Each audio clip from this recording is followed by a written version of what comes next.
Le but de cet exercice est de voir comment procéder pour déterminer le développement limité en un réel y0 d'une bijection réciproque.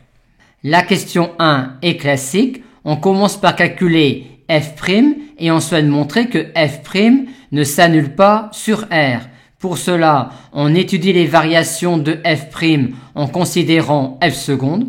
On en déduit alors le tableau de variation de f' qui nous montre que f' est strictement positive sur R.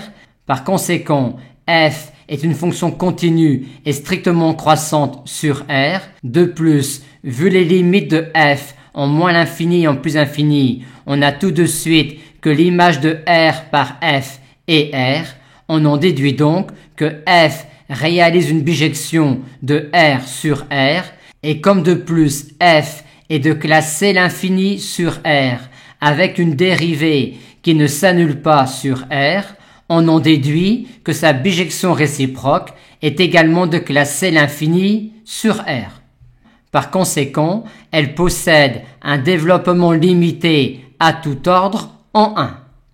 Et 1 est l'image par f de 0.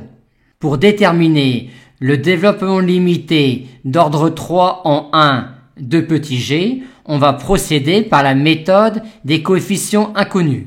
On va commencer par écrire la forme du développement limité en 1 de g, avec ici 0, vu que 0 est l'image de 1 par g.